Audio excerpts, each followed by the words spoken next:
3 minutes à peine. Et pourtant, ces 3 minutes ont redessiné la carte du pouvoir en Europe. Olaf Scholz venait de finir son habituel sermon sur la suprématie allemande, convaincu d'avoir rappelé à la France sa place habituelle et attendu le signe d'approbation mécanique de ses voisins français. Puis, lentement, Sébastien Lecornu se lève et ses mots frappent la salle comme un coup de tonnerre, figent les visages et suspendent le souffle de tous. Ce n'était pas un simple échange diplomatique. C'était le moment où la France proclamait haut et fort à ses partenaires que l'époque de la déférence aveugle envers Berlin touchait à sa fin. Scholz, sûr de son piège, ne se doutait pas qu'il allait en devenir la victime. Le Conseil européen de Bruxelles vibrait ce matin-là, chargé d'une tension palpable et électrique. 27 dirigeants européens étaient réunis à Bruxelles, ostensiblement pour débattre de l'avenir économique de l'Union. Pourtant, chacun savait que cette rencontre dépassait de loin le cadre technique. C'était un duel de titans entre Berlin et Paris, entre la rigueur glaciale allemande et la souplesse calculée de la diplomatie française. Olaf Scholz arriva, entouré de sa délégation habituelle, confiant dans la puissance économique que son pays exerçait depuis des décennies. L'Allemagne dictait les règles et Scholz pensait, comme toujours, pouvoir imposer son agenda, surtout face à une France secouée par ses propres turbulences politiques. Mais il ignorait tout de la préparation minutieuse de Sébastien Lecornu. Le premier ministre français n'était pas là pour négocier. Il venait pour bouleverser l'équilibre du continent. Et à part Emmanuel Macron, peut-être, personne n'avait encore deviné l'ampleur du plan. Ce sourire mystérieux sur ses lèvres en disait long. L'affrontement démarra dès les premiers échanges. Scholz prit la parole avec cette assurance naturelle forgée par la puissance économique allemande. « Mes chers collègues européens », un ton paternaliste, bien connu pour agacer ses pairs, retentit dans la salle. L'Union traverse une période délicate. Sa stratégie classique commença immédiatement, pointer du doigt les déficits français, critiquer les politiques de relance et vanter l'austérité comme panacée. Chaque phrase était calibrée pour rappeler aux Français leur prétendue dépendance à Berlin. Ils croyaient tenir le contrôle, mais un événement inattendu survint. Lecornu, calme et méthodique, ne réagit pas comme prévu. Plutôt que de se défendre, il prenait des notes, observait les autres dirigeants et, une fois la première salve de Scholz terminée, demanda simplement, d'une voix polie mais glaciale, « Avez-vous terminé, monsieur le chancelier ?»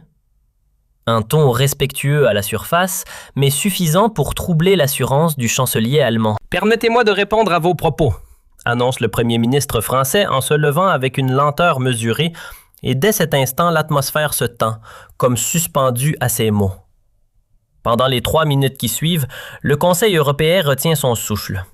« Monsieur Scholz », entame Lecornu d'une voix d'un calme olympien, « vous parlez de discipline budgétaire. C'est presque émouvant venant d'un pays dont la richesse repose depuis des décennies sur le travail de ses voisins européens. » Le premier trait frappe avec précision. L'Assemblée entière semble figée, personne n'ayant jamais osé parler ainsi à l'Allemagne. Lecornu sort alors un dossier de sa serviette et poursuit. « Permettez-moi de vous rappeler quelques chiffres que votre délégation semble avoir oubliés. L'Allemagne engrange chaque année un excédent commercial de 300 milliards d'euros. » Il marque une pause et ajoute avec un calme déconcertant. « Savez-vous à qui vous devez cette fortune ? À vos partenaires européens qui achètent vos produits. » Scholz tente d'interrompre, balbutiant. « Les échanges commerciaux ?» Mais Lecornu le coupe net. « N'interrompez pas, monsieur le chancelier. J'écoute vos leçons de morale économique depuis des années. Aujourd'hui, c'est votre tour de m'écouter. » Le ton a basculé, la partie a changé, et la salle entière sent l'électricité de cette volte-face diplomatique. Ce n'était plus de la diplomatie polie, mais un face-à-face direct et brutal. Votre prétendu modèle économique, monsieur Scholz, n'est rien d'autre que de l'égoïsme habillé en vertu, tonne Lecornu. Vous prêchez la rigueur à vos voisins tout en pratiquant un dumping social effréné chez vous. Vous fustigez nos déficits tout en tirant profit de notre marché. Chaque mot frappe avec précision. Les autres dirigeants européens, médusés, observent Lecornu avec un mélange d'admiration et d'inquiétude. Jamais personne n'avait osé parler ainsi à l'Allemagne. Et le plus fascinant dans votre hypocrisie, enchaîne le cornu sans ciller, c'est votre politique énergétique. Tandis que vous nous donniez des leçons sur l'indépendance européenne, vous bâtissiez Nord Stream pour enrichir Poutine. C'est le coup de grâce. L'allusion à la dépendance allemande à la Russie résonne comme une bombe dans la salle. Scholz pâlit soudainement. « Monsieur Lecornu, vous déformez, commence-t-il, mais Lecornu l'interrompt, implacable. « Je déforme quoi, exactement? La réalité de votre dépendance au gaz russe? Votre refus de soutenir militairement l'Ukraine et votre complaisance envers Moscou? » Le ton est froid, tranchant, et chaque mot fait vaciller l'autorité du chancelier. Le chancelier allemand tente de reprendre la parole, cherchant à restaurer un semblant de contrôle. L'Allemagne a surtout toujours mis ses intérêts commerciaux avant ceux de l'Europe, commence-t-il, mais Lecornu l'interrompt d'un geste sec. Et aujourd'hui, vous vous permettez de nous donner des leçons de responsabilité? C'est d'un ridicule absolu. L'atmosphère dans la salle devient électrique. Chaque mot résonne, et même les traducteurs peinent à suivre le rythme et l'intensité de l'échange. Les caméras de presse tournent à plein régime, capturant chaque expression, mais Lecornu n'a pas fini. Voulez-vous que l'on parle de votre gestion de la crise migratoire? De votre refus de solidarité avec l'Italie et l'Espagne? Ou préférez-vous que j'aborde votre obstruction systématique au projet de défense européenne? Scholz tente une ultime réponse. Ces accusations sont des faits vérifiables. Mais Lecornu le coupe net en brandissant son dossier. Dois-je citer les rapports de la Commission européenne ou souhaitez-vous que nos collègues italiens et espagnols prennent la parole? Le premier ministre italien acquiesce et son homologue espagnol suit. Scholz comprend alors, avec une froide stupeur, qu'il perd tous ses alliés traditionnels. Monsieur le chancelier, reprend Lecornu d'une voix glaciale, votre problème, c'est que vous confondez leadership et domination. Un leader inspire, vous écrasez. Un leader uni, vous divisez. L'Assemblée européenne est figée, médusée. Jamais un dirigeant français n'avait tenu tête ainsi à l'Allemagne. Scholz, habitué à imposer son poids économique dans chaque débat européen, se retrouve totalement déstabilisé. La France en a assez de votre arrogance totale, poursuit Lecornu. Nous en avons assez de vos leçons permanentes, de votre condescendance et de cet égoïsme déguisé en vertu. Le mot « total » tombe comme un coup de tonnerre, électrisant la salle entière. Jamais, depuis des décennies, un dirigeant européen n'avait osé prononcer de tels mots face au chancelier allemand. « Vous voulez nous donner des leçons d'économie? Très bien. Poursuit Lecornu, la voix ferme. Mais commencez par prendre vos responsabilités. Adoptez un vrai budget européen. Financez la transition écologique. Ouvrez vos marchés publics. Montrez l'exemple au lieu de prêcher. Scholz tente de riposter, balbutiant. L'Allemagne contribue davantage. Contribue selon ses intérêts, le couple Lecornu, implacable. Vous payez pour consolider votre domination économique, pas par générosité envers l'Europe. Puis le premier ministre français se tourne vers l'ensemble de l'Assemblée. « Mes chers collègues européens, observez ce qui se joue aujourd'hui. Dès qu'on ose critiquer l'Allemagne, nous sommes accusés d'ingratitude. Mais l'Europe n'est pas la charité allemande, c'est un projet commun, un projet d'ego. » L'ovation qui s'ensuit surprend même Lecornu lui-même. Les dirigeants d'Europe de l'Est se lèvent les premiers, suivis par les Méditerranéens, et même certains alliés traditionnels de l'Allemagne applaudissent discrètement. Scholz, isolé et déstabilisé, ne sait plus où poser le regard, son visage reflétant à la fois colère et incompréhension. Pour la première fois depuis sa prise de fonction, il subit une humiliation publique devant tous ses partenaires européens. « Monsieur Scholz », conclut Lecornu en se rasseyant avec un calme souverain, « l'époque où l'Allemagne imposait sa loi à l'Europe est révolue. Nous sommes prêts à coopérer en égaux, mais nous refusons désormais de subir. » Le silence qui suit est écrasant. Puis, peu à peu, les conversations reprennent, mais chacun sait que ce moment restera gravé dans l'histoire. En à peine 3 minutes, l'équilibre européen a basculé. Et les heures qui suivent confirment l'ampleur du séisme politique. Les délégations se pressent autour de Lecornu pour le féliciter. Le Premier ministre italien murmure « Enfin quelqu'un qui dit les 4 vérités à Berlin », tandis que son homologue espagnol renchérit « Nous attendions ce moment depuis des années ». Même les pays nordiques, traditionnellement alignés sur l'Allemagne, marquent une distance prudente. Le Premier ministre danois glisse à Lecornu, admiratif « Votre discours a libéré la parole européenne ». Du côté allemand, la délégation semble figée par le choc. Les conseillers de Scholz s'affairent pour limiter les dégâts, mais le mal est fait. Pour la première fois depuis la réunification, l'Allemagne se retrouve isolée au sein d'une instance européenne. Les médias s'emparent immédiatement de l'événement. ARD titre « Humiliation pour Scholz à Bruxelles ». La BBC parle d'un tournant historique dans les relations franco-allemandes. Reuters évoque la renaissance du leadership français.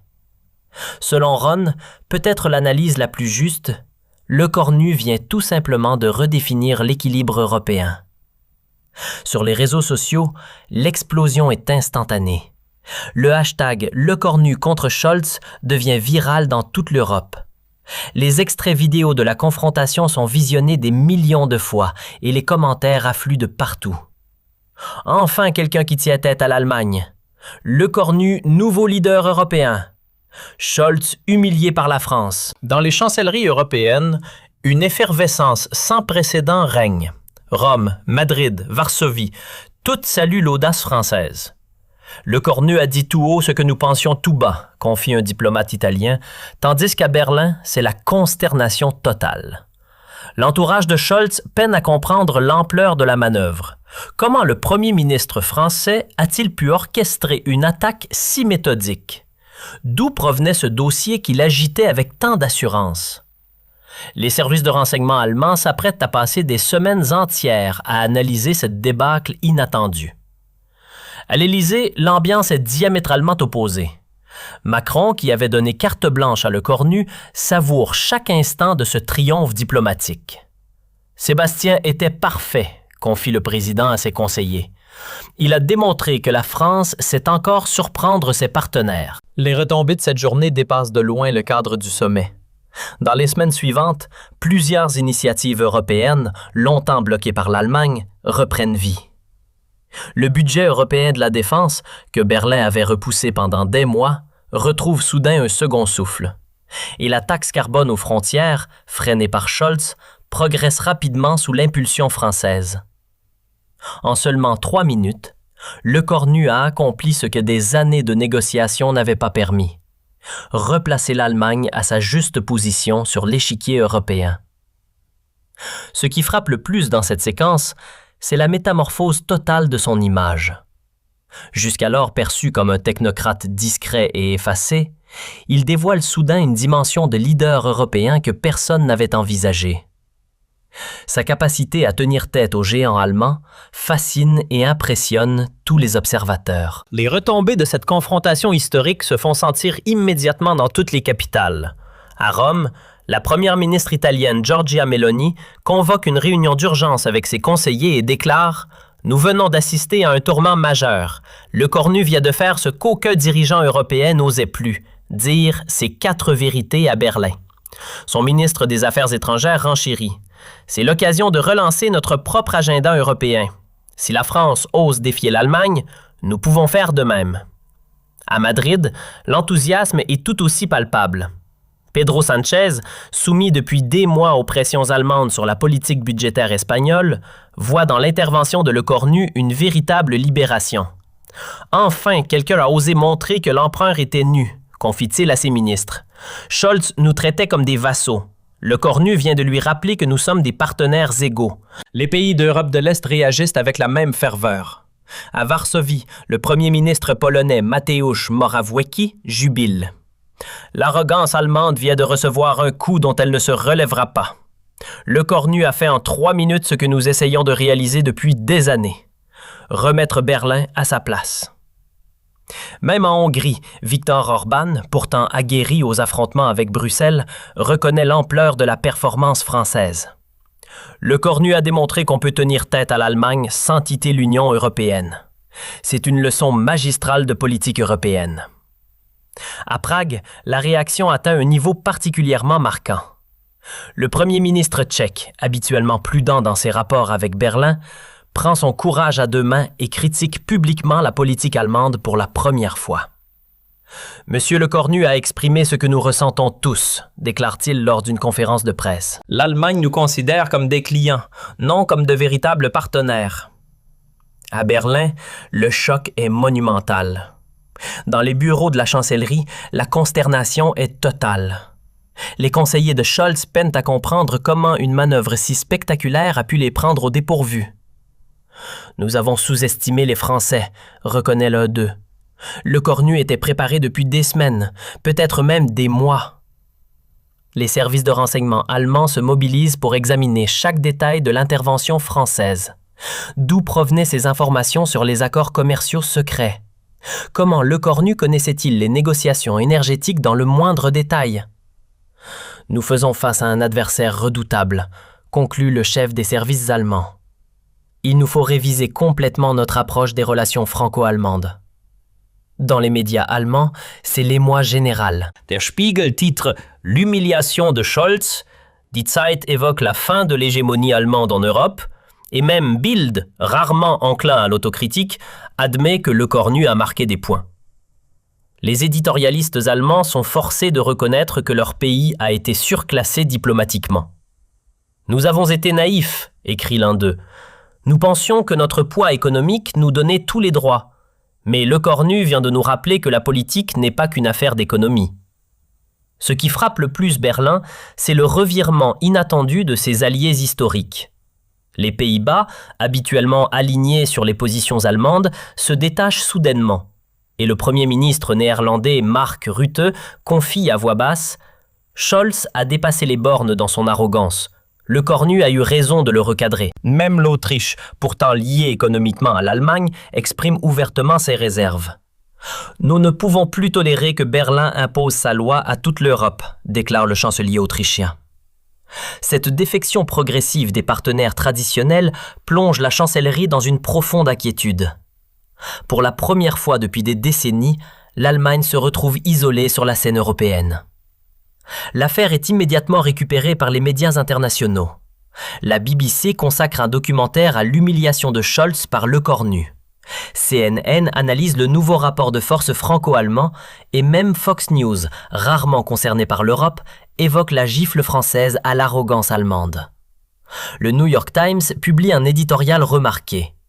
Le Cornu redonne ses lettres de noblesse à la diplomatie française, tandis que le Washington Post titre « Comment un Premier ministre français a changé l'Europe en 3 minutes ». Cette couverture internationale amplifie encore l'impact de l'intervention de Le Cornu. Dans les universités américaines, des cours de relations internationales commencent déjà à utiliser cette séquence comme un cas d'école de soft power, analysé et enseigné comme un modèle de stratégie diplomatique. À Harvard, un professeur de sciences politiques s'exclame « Le Cornu vient de prouver que l'intelligence peut surpasser la puissance économique brute. » Au MIT, l'attention se porte sur la stratégie de communication du Premier ministre français. Il a inversé la situation avec une maîtrise déconcertante, commente un spécialiste. Scholz croyait donner une leçon et c'est lui qui l'a reçue. Les effets économiques ne se font pas attendre. Dans les jours qui suivent cette confrontation, l'euro se renforce face au dollar, stimulé par l'espoir d'une Europe plus unie et moins dominée par l'Allemagne. Les marchés financiers européens saluent ce qui est perçu comme un rééquilibrage bienvenu. Les investisseurs étaient fatigués de l'hégémonie allemande, explique un analyste londonien. L'intervention de Le Cornu redonne confiance au projet européen. À la Bourse de Paris, les actions françaises s'envolent et les entreprises voient dans ce succès diplomatique une opportunité de renégocier leurs relations avec leurs partenaires allemands. Le Cornu nous a offert les moyens de réaliser nos ambitions, se réjouit le PDG d'un grand groupe français. À Francfort, la situation est inversée. Les entreprises allemandes s'inquiètent face à ce changement de rapport de force. Leur lobby multiplie les contacts avec la chancellerie pour tenter de comprendre cette nouvelle donne. Nous devons nous adapter à cette réalité européenne transformée, admet le président d'une grande banque allemande. Dans toutes les institutions européennes, l'effet de la confrontation se fait sentir instantanément. La Commission européenne, jusque-là fidèle aux positions allemandes, commence à s'éloigner de Berlin et Ursula von der Leyen, elle-même allemande, adresse discrètement ses félicitations à Le Cornu pour sa contribution décisive au débat européen. Au Parlement européen, les députés français retrouvent confiance. Le Cornu nous a montré la voie, confie l'un d'eux. Nous n'avons plus à subir les diktats de Berlin. Même au Conseil européen, le climat se transforme. Charles Michel, président belge, confie en privé « Le Cornu a libéré la parole européenne. Désormais, chacun ose exprimer ses désaccords avec l'Allemagne. » 3 mois après la confrontation, les premiers résultats concrets se manifestent. Le budget européen de la défense, longtemps bloqué par Berlin, est enfin adopté et la France obtient gain de cause sur plusieurs dossiers industriels. Le Cornu a changé la donne, admet même un diplomate allemand. Nous devons désormais négocier plutôt qu'imposer. Pour Scholz, la chute est personnelle et brutale. Sa popularité en Allemagne s'effondre. Les sondages le montrent en chute libre, dépassé pour la première fois par l'opposition. Scholz a humilié l'Allemagne, titre un journal conservateur. Il a exposé notre faiblesse face à la France. Dans son propre parti, les critiques se multiplient, plusieurs responsables du SPD demandant discrètement son remplacement. Olaf a perdu toute crédibilité européenne, confie l'un d'eux. Comment pourrait-il négocier efficacement après ce qui s'est passé? À l'inverse, Le Cornu voit sa stature internationale croître chaque jour. Les invitations des capitales européennes affluent. Les dirigeants veulent rencontrer l'homme qui a tenu tête à l'Allemagne. Sébastien est devenu une star européenne, note un diplomate français. Il incarne le renouveau de l'influence française. 6 mois plus tard, lorsque les historiens examineront cette période, ils situeront ce jour comme le retour de la France au premier rang européen, non par la puissance économique, mais par l'audace politique et la finesse diplomatique. Le Cornu a démontré qu'en Europe aussi, David peut vaincre Goliath. Cette confrontation restera gravée dans l'histoire comme le moment où l'Europe a cessé de jouer le rôle de protectorat allemand pour redevenir une union d'égal à égal. Tout cela, rendu possible par 3 minutes de courage français face à l'arrogance. Mais l'histoire ne s'arrête pas là. Les conséquences de cette journée mémorable dépassent largement ce que quiconque aurait pu anticiper. Dans les semaines qui suivent, l'ensemble de l'architecture européenne se transforme sous l'effet de cette confrontation marquante. À Washington, l'administration américaine observe les événements avec un intérêt croissant. Le secrétaire d'État convoque son équipe Europe pour analyser cette nouvelle donne. Le Cornu vient de redistribuer les cartes en Europe, explique-t-il lors d'une réunion confidentielle. Nous faisons peut-être face à un nouvel interlocuteur de premier plan. Le Pentagone revoit également ses relations avec ses partenaires européens. Si la France reprend de l'influence face à l'Allemagne, nos stratégies de défense pourraient changer, analyse un général américain. Le Cornu semble plus volontariste que Scholz sur les questions militaires. Les services de renseignement américains mettent à jour leurs analyses géopolitiques. Berlin n'est plus l'unique centre de décision européen, conclut un rapport de la CIA. Paris redevient un acteur majeur qu'il faut désormais prendre au sérieux. À Pékin, les autorités observent cette évolution européenne avec un intérêt manifeste. Une Europe partagée entre Paris et Berlin nous est favorable, confie un diplomate chinois. Le Cornu nous offre une alternative crédible à Scholz dans nos négociations commerciales. Discrètement, les dirigeants chinois invitent Le Cornu à Pékin pour explorer de nouveaux partenariats. La France sous Le Cornu apparaît plus pragmatique que l'Allemagne de Scholz, explique un haut responsable du Parti communiste chinois. En Russie, le Kremlin évalue également ce nouvel équilibre européen. Le Cornu nous semble moins hostile que Scholz, remarque un conseiller de Poutine. Sa critique de la politique allemande pourrait créer de nouvelles opportunités. Moscou teste avec prudence les nouvelles lignes diplomatiques françaises, espérant tirer parti de cette fracture franco-allemande. Dans les capitales africaines, l'impact de la montée en puissance de la France se fait aussi sentir. Si la France regagne du poids en Europe, nos relations avec l'UNE pourraient en être modifiées, analyse le président sénégalais. Pour les dirigeants africains, l'ascension de l'EUCORNU constitue une occasion de renégocier certains accords avec l'Europe. Au Proche-Orient, Israël et les pays arabes suivent de près cette évolution. L'EUCORNU semble plus attentif que Scholz à nos préoccupations sécuritaires, confie un diplomate israélien, tandis que les Émirats arabes unis organisent une visite officielle du Premier ministre français afin d'explorer de nouveaux partenariats stratégiques. En Amérique latine, la reconfiguration européenne ouvre de nouvelles perspectives pour le Brésil et l'Argentine. Paris pourrait devenir notre porte d'entrée privilégiée vers l'Europe, affirme le président brésilien. Le Mexique propose un sommet tripartite France-Mexique-UE afin de contourner l'influence traditionnelle de l'Allemagne. Cette dimension internationale de la victoire de l'EUCORNU inquiète profondément Berlin. Les diplomates allemands constatent que leurs interlocuteurs habituels commencent à privilégier Paris dans leurs contacts européens. « Nous perdons notre monopole de représentation », admet un ambassadeur allemand. La chancellerie tente de limiter les dégâts en multipliant les initiatives diplomatiques, mais l'impact de l'humiliation de Scholz continue de se faire sentir. Les entreprises allemandes, elles aussi, s'alarment de cette évolution. Nos concurrents français profitent de la nouvelle image de la France, s'inquiète le PDG d'un grand groupe industriel. Les exportateurs allemands voient leur part de marché grignotée par leurs rivaux français dans plusieurs régions du monde. Dans le domaine culturel, l'effet l'EUCORNU est également palpable. Les instituts français à l'étranger constatent un regain d'intérêt pour la culture française. Les élites internationales veulent comprendre ce nouveau leadership français, observe un directeur d'Alliance française. À l'inverse, les Goethe-instituts allemands peinent à séduire le public. La langue allemande recule face au français dans plusieurs universités prestigieuses. L'EUCORNU a redonné du glamour à la France, reconnaît un professeur de relations internationales à Harvard. Dans le monde économique, les investisseurs réévaluent leur stratégie européenne.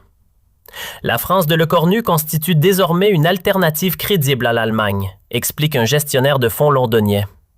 Les marchés mondiaux rééquilibrent leur portefeuille en faveur des entreprises françaises, et à Hong Kong, les traders parlent du l'EUCORNU Effect pour désigner cette attractivité renouvelée de la France. Les agences de notation ajustent également leurs analyses. La France gagne en crédibilité politique sous l'EUCORNU, note Standard & Poor's, qui améliore la perspective française tout en dégradant légèrement celle de l'Allemagne. Scholz a perdu une partie de son autorité internationale, justifie l'agence. 1 an après la confrontation historique, le bilan est spectaculaire. L'EUCORNU a repositionné la France comme une puissance européenne incontournable et son influence dépasse désormais largement les frontières de l'Hexagone pour s'étendre sur la scène mondiale. Sébastien a su transformer un moment de tension en une opportunité stratégique, commente un diplomate français en poste à l'ONU. À l'Élysée, Emmanuel Macron savoure ce succès. L'EUCORNU a fait davantage pour l'image de la France en 3 minutes que 3 années de diplomatie traditionnelle, confie-t-il à ses conseillers. Et il envisage même de proposer l'EUCORNU pour des fonctions internationales de premier plan. Pour Scholz, la descente aux enfers se poursuit. Ses homologues européens ne le prennent plus au sérieux depuis l'incident de Bruxelles. Olaf a perdu toute crédibilité, murmure un diplomate nordique. Le chancelier multiplie les initiatives pour restaurer sa réputation, sans succès, tandis que sa popularité en Allemagne continue de s'effondrer, avec des sondages le plaçant désormais loin derrière l'opposition conservatrice. Scholz a humilié l'Allemagne face à la France, titre un éditorial du Frankfurter Allgemeine. Il doit partir. Dans son propre parti, les critiques se multiplient, plusieurs ténors du SPD réclamant ouvertement un changement de leadership. Olaf ne peut plus représenter l'Allemagne avec autorité, estime l'un d'eux. Une motion de défiance interne commence même à circuler. Les entreprises allemandes font également pression pour un changement de direction. Scholz nous fait perdre des marchés, proteste le président de la Fédération de l'industrie allemande. Ces erreurs diplomatiques nous coûtent des milliards. L'isolement de Scholz atteint un point tel que même ses alliés les plus fidèles prennent leur distance. Les Pays-Bas, l'Autriche et le Danemark s'éloignent de Berlin et un ministre néerlandais explique « Nous ne pouvons plus être associés à cette image de faiblesse ». Cette débâcle allemande profite directement à Le Cornu, qui devient la nouvelle coqueluche de l'Europe. Il reçoit des invitations dans toutes les capitales, participe à tous les forums internationaux et inspire une nouvelle génération de dirigeants. Sébastien incarne le renouveau de l'Europe, constate le premier ministre italien. Au final, cette confrontation de 3 minutes a transformé la physionomie du continent. Le Cornu a prouvé qu'avec audace et intelligence, il est possible de bouleverser des équilibres établis depuis des décennies. Quant à Scholz, il aura appris à ses dépens que, en politique internationale, l'arrogance se retourne toujours contre ceux qui la cultivent. 2 ans après cette journée historique, l'impact de la confrontation continue de se faire sentir à travers le monde. À l'Université d'Oxford, un programme entier est consacré à l'effet Le Cornu en relations internationales, tandis qu'Harvard organise un séminaire complet pour analyser cette confrontation devenue un véritable cas d'école en diplomatie. Nous étudions comment un leader peut transformer l'équilibre mondial en quelques minutes, explique le professeur responsable. Les écoles de commerce intègrent également cette séquence dans leur cursus de négociation. Le Cornu a démontré comment retourner une situation défavorable, explique un professeur de HEC Paris. C'est désormais notre exemple numéro 1 en matière de stratégie de communication. Au Japon, cette histoire captive les analystes politiques. L'art de Le Cornu rappelle nos stratégies de Go, observe un expert nippon. Il a encerclé son adversaire sans que celui-ci ne s'en rende compte. Tokyo envisage même d'inviter le premier ministre français pour une conférence sur le leadership à la japonaise. En Inde, Narendra Modi étudie avec attention les méthodes de Le Cornu. Ce Français comprend comment s'imposer face aux puissances établies, confie-t-il à ses conseillers.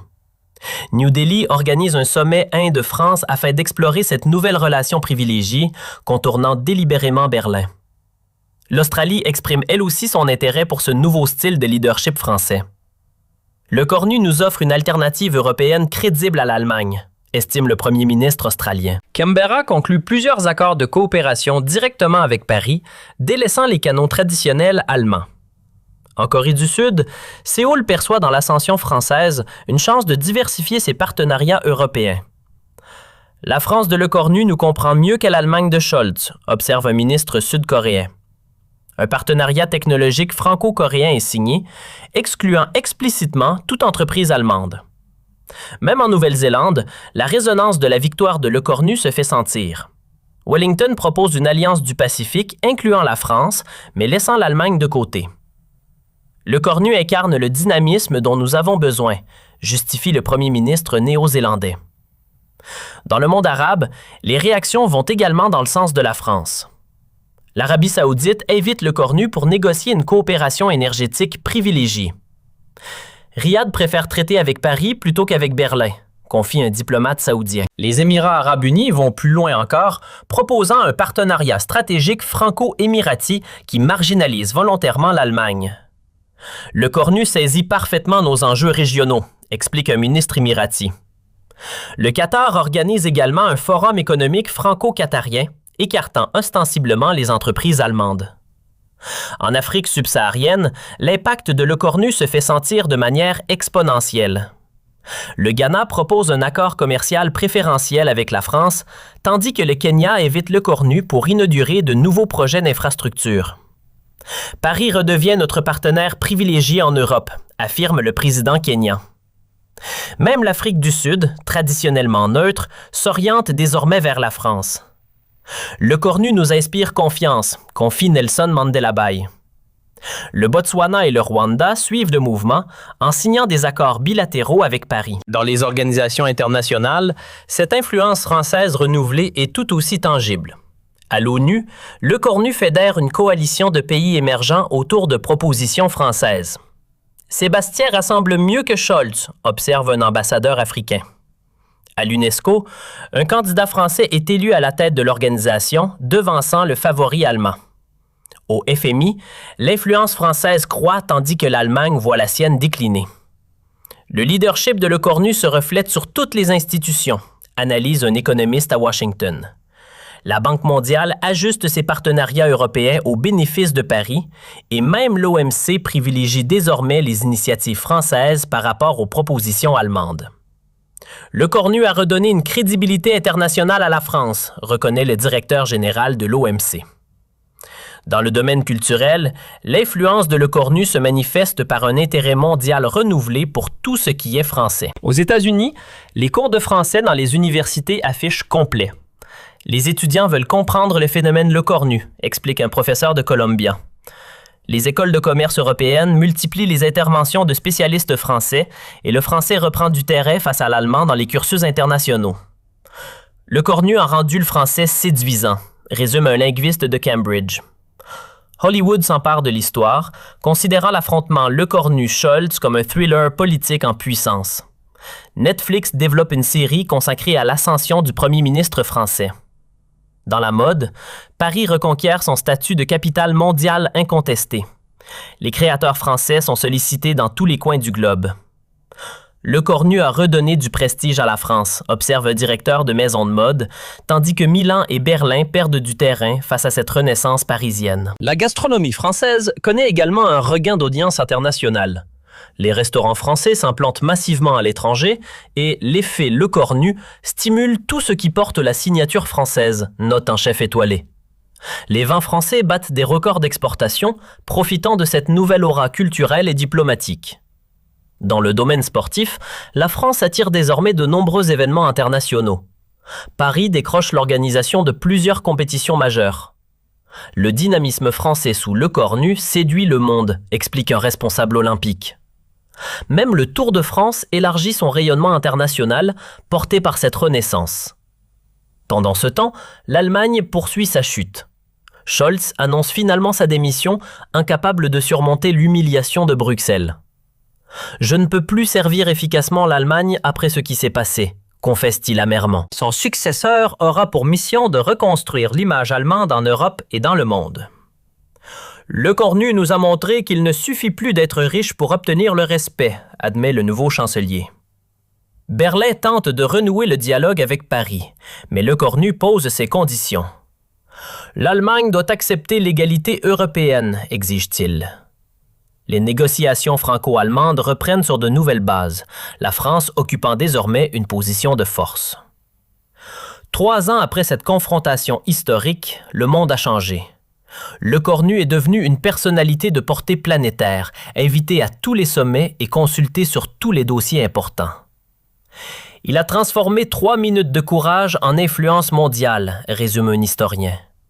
Par son audace et son intelligence politique, la France a retrouvé sa place parmi les grandes puissances, non par la force brute, mais par la stratégie et la finesse.